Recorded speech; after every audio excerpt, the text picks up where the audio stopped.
He even cracked a joke to me and say, Yoon, you just need 14 days to learn HR. Right? The difference of being working in engineering and HR is you must make good decision because that decision impact lives. Yeah. At one point, I actually doubt about myself that whether I can do this job. How important is the purpose? If you have good clarity on your purpose, this will help you to go through challenges.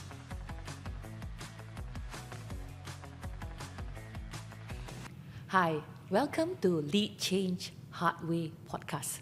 It is a podcast where we uncover stories from personal, somewhat individual, organizations, or even community about real story about change. Because to me, change is not just where we move from point A to point B, but there are a lot of hard elements underneath which fuels the change or stops the change.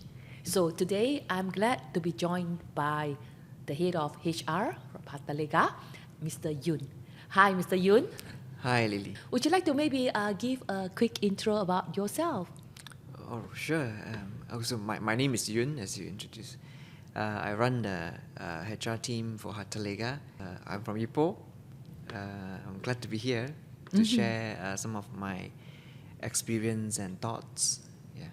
Wonderful, wonderful. For Lead Change Hard Way, each of the episode, we actually context within a element of what I call the hard element that fuels the change. So today our element actually starts with P, right? Let's guess after this, yeah?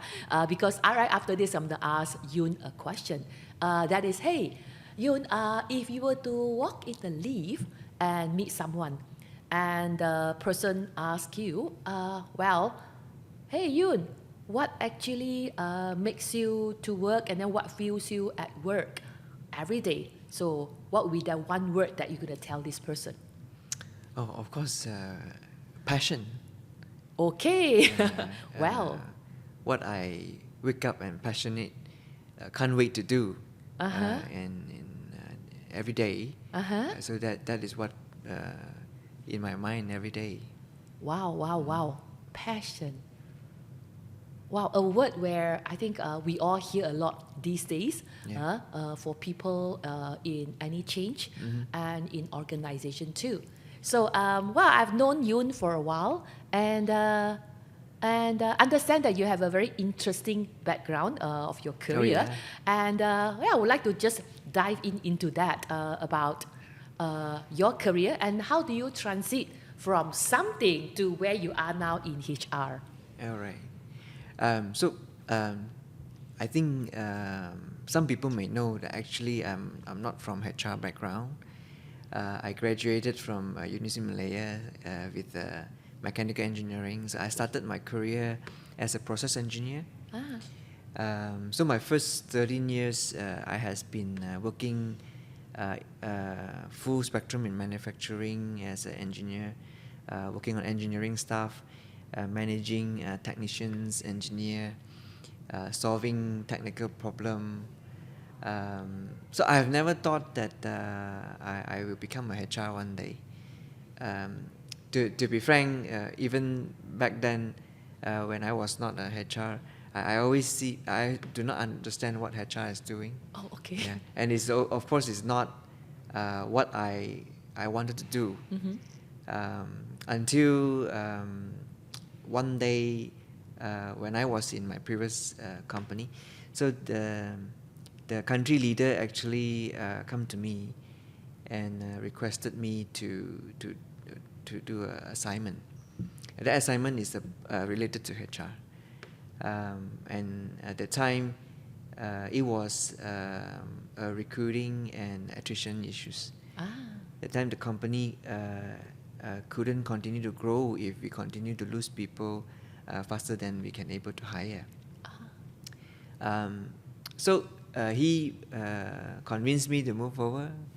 He even cracked a joke to me and say, Yoon, you just need 14 days to learn HR. Right?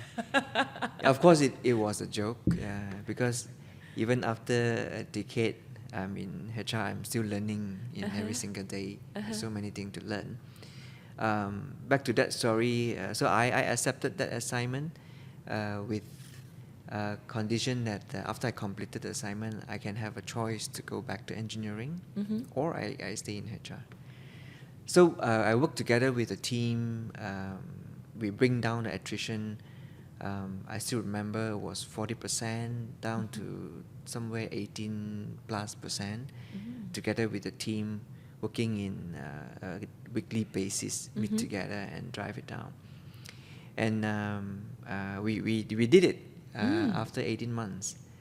But when it comes to that time that I have to make decision whether to stay or to return back to engineering, I guess that experience on that time, it changed me. Oh. It changed me to think that there's so much thing that we still can do, especially for the most vulnerable group of employees, which most of the time are the blue collars, right? I really get myself a big hang on that job, and I tell myself that if somebody have to do this, let me do that, right? Okay. That purpose was never that clear in my lifetime. This is the first time that I feel so clear that there's something that is what I wanted to do. Okay. Because since young, it's like you follow the flow. Oh yes, right? I had that path too. Yeah, let's everyone go science stream. Let's do science stream. Yes. Oh, Yeah. my friend all do double math. Oh yes. Do engineering. Oh yes. Engineering. Tell me about it. Yeah, but when talk about switching your career at the age of I think that time I was 37 years old. Okay. With a family, young kids, it's a big decision that a lot of people couldn't understand. Yoon, why you are engineer? You study engineering, 13 years in engineering. You have been progressing well. Why you want to switch to HR? But at that time, I was so clear of my purpose, of what I want to do, and make a decision to continue my journey in HR.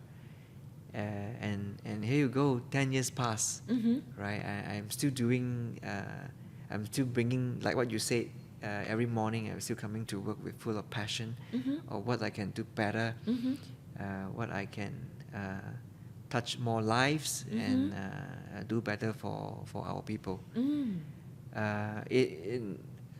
Although it's a big decision, I never regrets. It keep me going. And when you talk about it, think back, really, there's not short of challenges, right? Because I have to learn very quickly. Yeah. Is that I'm behind.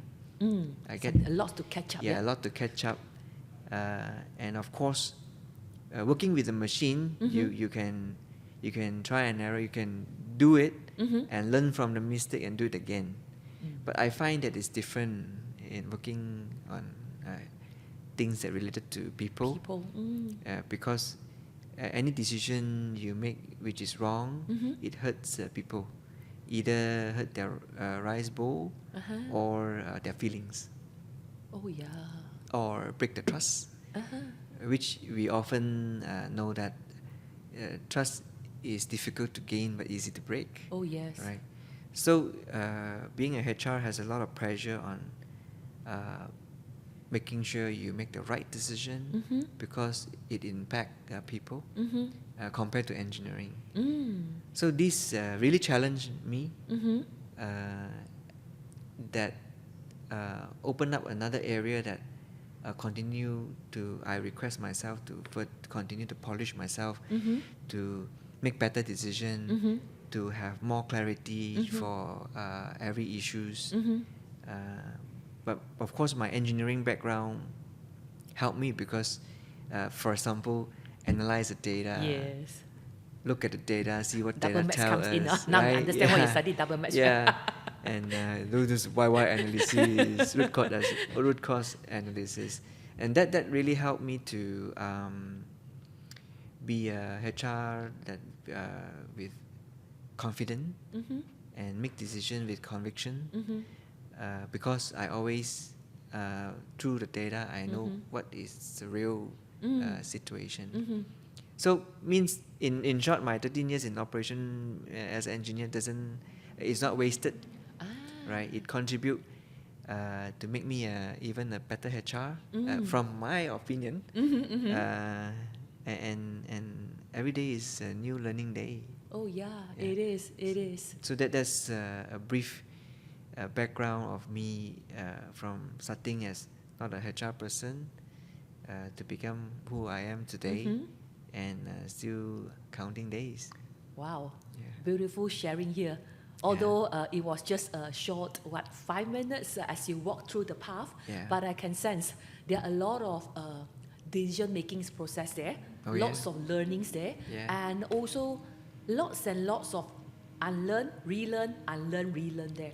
And Yes. yeah, Yeah. if I were to kind of like break down your sharing there into a few different phases, it started off with the phase where you were being recognized to take up Yeah. that challenge, like you said, Yeah. settling the attrition issue. Yeah. That will be the first phase. Yeah.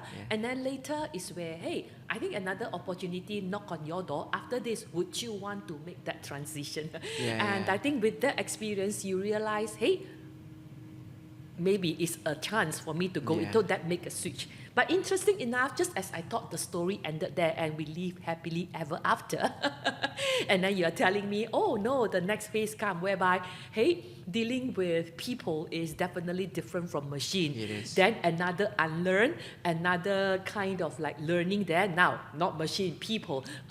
Seems things that I used before kind of work, but work not work, let's try. And then it goes into another phase where I'm sensing now from your sharing is where you start to integrate what your background was as an engineer, what your academic qualification was, to kind of blend in with your 13 years of experience in HR.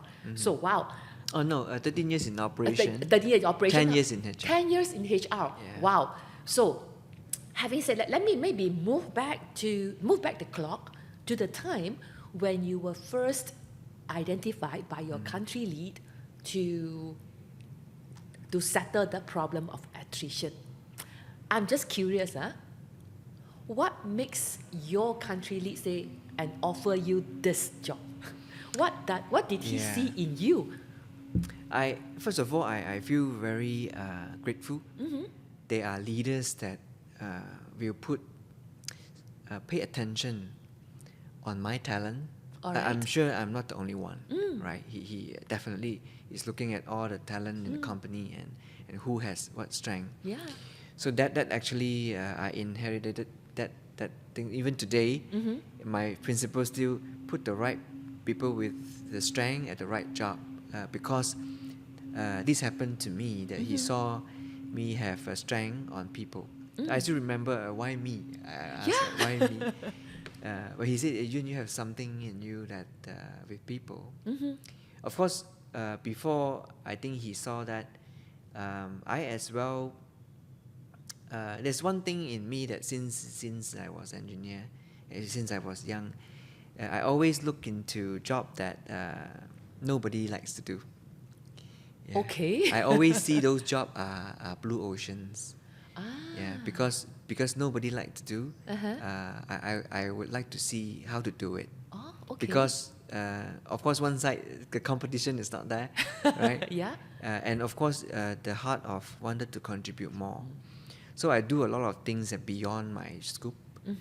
For example, building a training program for technicians or engineers. Okay. I still remember I worked with the IT team built a competency-based system. Okay. Those are HR system, Oh, but I yeah. was in engineering. But of course, I'm beneficial because I manage technicians. Okay. On top of that, I also drive ethics awareness program for the company. All right. I think more than 5 years. Okay. So through all these tasks that perhaps beyond my job scope, I have a chance to work with these top rank leaders, especially in the ethics program, on what to do, what policy to make so that we continue to build a robust system, robust process to uphold the ethics standard of the company. And through this process, I guess they saw me.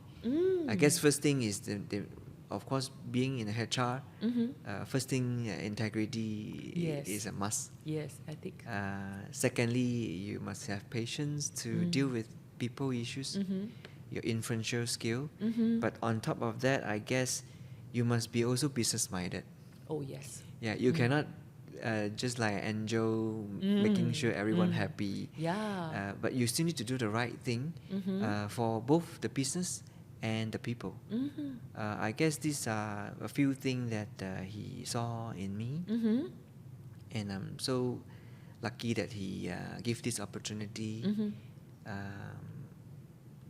And I'm so glad I picked it up because it was really unexpected. Yeah. I have never thought of doing a HR role since in the younger time. Yeah. Actually, the thing in my mind that time was, I got this recognition. I feel good about it, and it's a challenge that be a bottleneck of the growth of company. I want to take the challenge. Right. Nice. But who knows? Along that process, my heart get into that job. That how much more people I can touch if I work in a HR. Compared to when I was in engineering, maybe is a department or even a factory. But in HR, sky is the limit. You touch everyone's life. Oh, yes. And beyond that, you offer jobs for people that still yet to be your employee. You touch unlimited lives. Wow. If you do a HR role. Yeah. So that's why I have a lot of clarity when I make that decision. And no regrets. I'm so happy about it. Yeah. I see the sparks in your eyes as you are talking about in HRO, you are touching more lives. Yeah.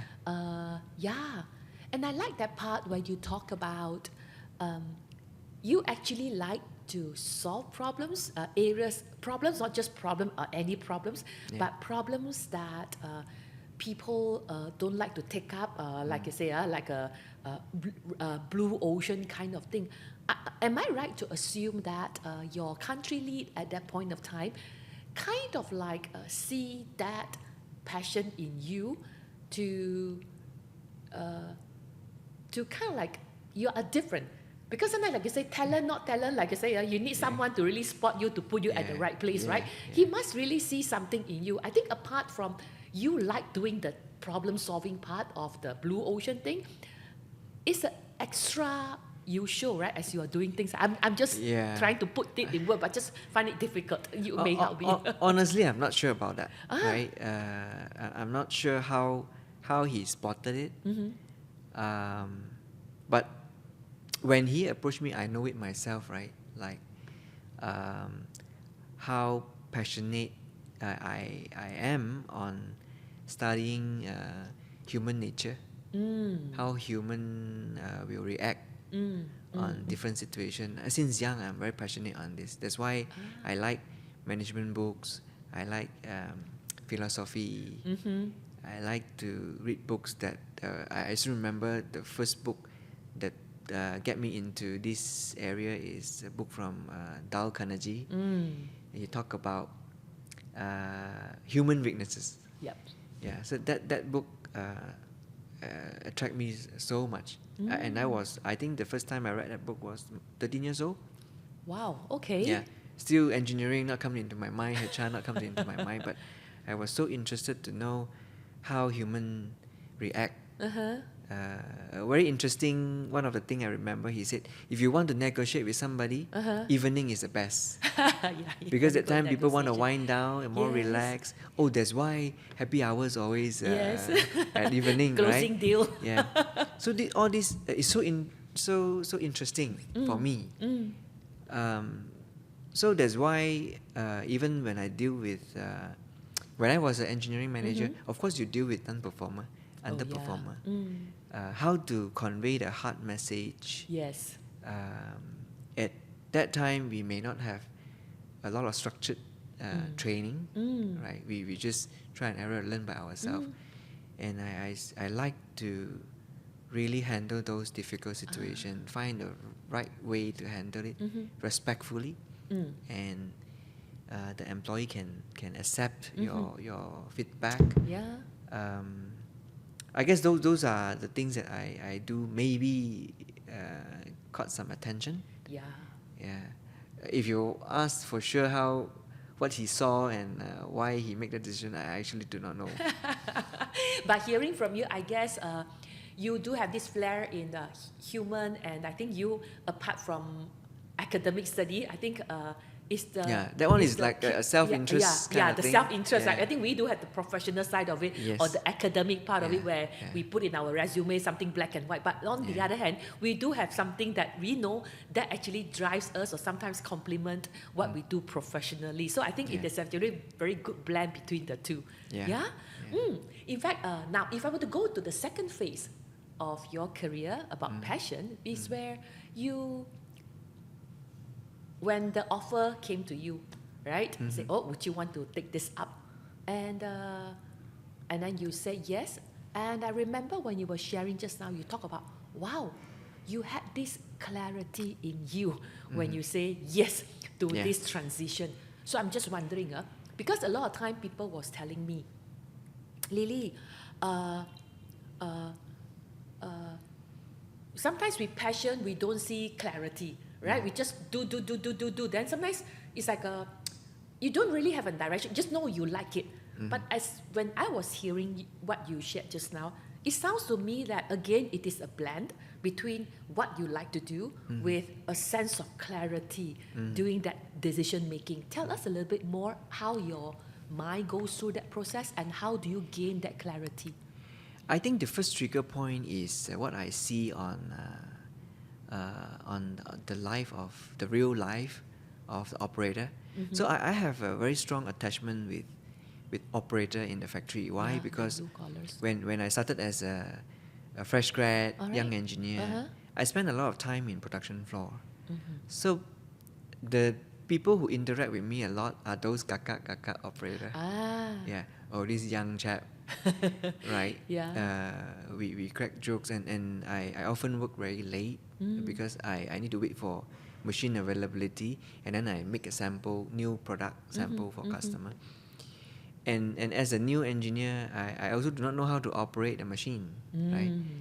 So then for me to build a relationship with the technicians and operator, I learn from them, and through that we build up a very good relationship. And throughout the years, some understanding formed in me. For example, I always say that without a manager, maybe the production line or the company can still run for months. Without engineers, still can run for weeks, right? Just that no improvement, maybe. Without technicians, still can run. Just a breakdown, then nobody repair. But eventually, will die down. But if without operator, you can't even run for 1 second. So the operator levels are so important for our organization, and they turn out to be the most vulnerable because they are accepting instruction, and they have to follow the design by the management team. And with the things that I saw, I really got into the soft spot of my heart that there's so much more things we should do for this most important workforce. And that is a start. That the plant the seed of that purpose, sense of purpose, and of course, the more I get into it, the more I find, the more I can do. And also do it differently. And in order to do it differently, you must be at that function at that position. And that gave me very good clarity that I'm gonna be there, All right. that have the authority to make the difference. Wow, very convicted. Yes, saying Yeah, that. it's Even just with the very, gesture. very, very strong. Yeah. Yeah, and that clarity drive me to make a career switch Nice, nice. at the Wow. age of almost 40. Yeah, really nice. Yeah, It is yeah, a yeah. big thing. Yes, it is. If I it look is. at it rationally. Exactly. A lot of Yeah. commitments, other factors to Yes. consider. Yeah, definitely. I think what you have built up is going to be go to waste and then Yeah. start from zero again. I understand Yeah. fully what you have just shared. It's like Is it's it a like trade-off? one way. Exactly. It is a one way, whether it is a trade-off, what am I losing or what am I letting go in order for... Yeah, lots of considerations at that age, Yeah. right? Exactly. In fact, something... what you have just shared reminds me, like you say, because I share the same belief as well, the grassroots, the operators in a factory or in the semicon industry is so important, because many years ago, we also had a chance to train 4,000 of the operators in one of the semicon here about change. So it's a quick rollout, but again, we see the success if all the operators are in it for the change. And like you say, a proud moment, and then you realize, hey, these are the people that we really, like you say, it really makes or breaks the entire operation at times. But again, like you say, I think just now, if I were to move further to the phase of your career, there were challenges too, right? So at this point of time, we talk about clarity, we talk about passion, we talk about career switch, and it all looks like, oh, very nice. But what is underneath all this are still, sometimes there are doubtful moments, there are vulnerable moments.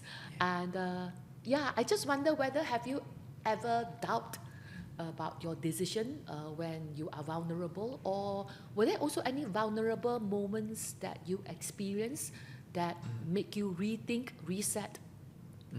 I do. I remember it very clearly because this moment doesn't happen very often. Because I'm a very optimistic person, I always see problem. I feel that every problem comes with opportunity. But there's a moment that I feel really self-doubt was when I first become a HR director. At that time, I only 3 years in HR. And you can imagine being a country HR director. A lot of decisions you need to make. And like what I just now mentioned, the difference of being working in engineering and HR is you must make good decision, because that decision impact lives. Yes. At that time, what happened was I don't know what decision is right. I don't know. I lack of experience to know that if I make this decision, what is gonna be. I can anticipate what are the pitfall, setback, or backlash of that decision. So I was very careful, and in certain extent overly careful. Check, rethink. So this delay in making decision can create a perception or lack of confidence on you as a country HR leaders. Why you do not make a decision? Why so slow, right? So of course, piling up stress, and at one point, I actually doubt about myself that whether I can do this job. Can I stand on this peak and make a change? So there are down moments, self-doubt moments. But there was one day something come back. All right. When I was seeking direction and how to, what should I do? I self-doubt myself. Suddenly I recall why I come to HR. I recall that the moment when I decided to come to HR, what was the reason?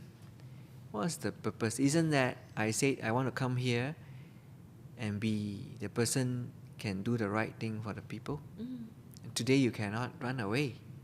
Right? You just deal with it, stand up again. So once I recall that moment, that purpose, I quickly able to feel back myself and recollect myself and move on and continue to work on improving myself, to find solution, to seek for guidance, and build back the confidence.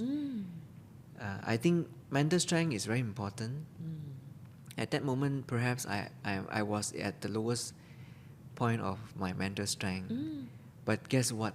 The decision made several years ago come back and give me back the power to overcome that hump. Wow. This moment I will never forget because, as I say, it doesn't happen very often. And that, for me, is a story that I can just keep telling like a broken record, because I just want to share with people how important is the purpose. If you have good clarity on your purpose, and this will help you to go through challenges. Anything you do got challenge, right? Yeah. There's no such thing as always smooth, right? You can run away, or you can be resilient, and what can help you during that time is really the original purpose, your passion, and to get through it. Wow. Very, very inspiring and real sharing here, Yoon. Yeah. As I'm hearing what you say, not just what you say, but the way you put it, your tone, Yeah. your voice, and your gesture really make me feel that point. Sometimes I think we do have that point, Yeah. and we need something to anchor on. And for you, you anchor on purpose. And the rise back is so beautiful, and it will not happen without that fall. And that U-shape is so important. And Yes. wow, really, really nice. Wow, looks like a lot of things that you do connect the passion to the purpose. I'm just gonna close the episode today with a question that I find I'm curious to know. On the lighter note, what is something that you do today that you're very passionate with that you didn't expect you will do it when you were younger? Yeah, let's talk about something more relaxed. Yes. Yeah, when I was younger, right, I find cyclists very funny. You know, Okay. those yeah. road bike cyclists, they are so slim, they're very body tight. And if you watch those competitions, they're like a group of bees or a group of fish that they are so side by side. I find this sport very funny, and I would never thought I would get into these sports. Who knows, during COVID I picked up the sports and I was so into it. Right? And another one is about golf. Yeah, not to offend anyone. I feel golf is so easy. You just hit a ball to a hole. What was there so much fun about it, right? I also never thought that at my age of, I think I picked up golf at the age of 45, 46 somewhere, just 2 years ago. And I get so into it. I feel the golf is so challenging. A lot of frustration, yet you hate it and you love it. But having said that, golf actually helped me to even strengthen my mental, and I learned a lot from the game.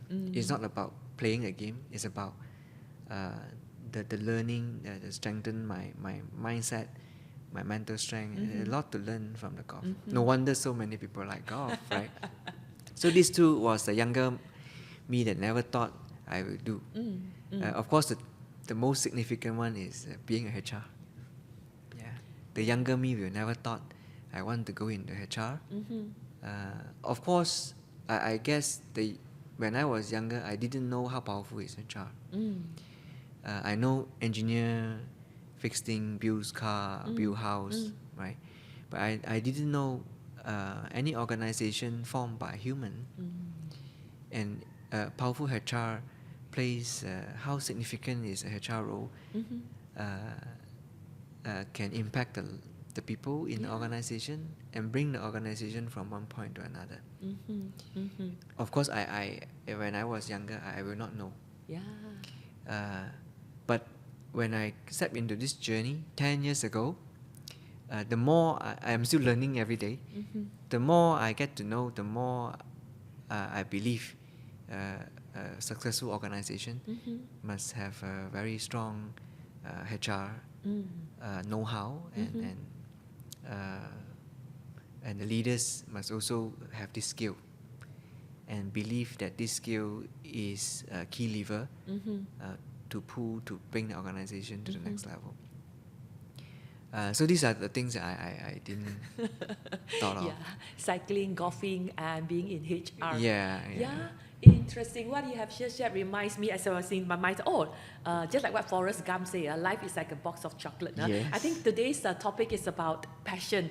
And I think it is, hearing from what you shared, it is kind of like, it's not, passion is not something that I have it, I use it, and then I continue. So it's a lot of adjustment with clarity, with vulnerability, with a lot of things. But again, put it in very simple layman term. Never try, never know. Yeah. All right. Thank you very much, Yoon, for this very amazing and inspiring session with you. Thank you so much. Yeah. Thank you. Thank you, Lily.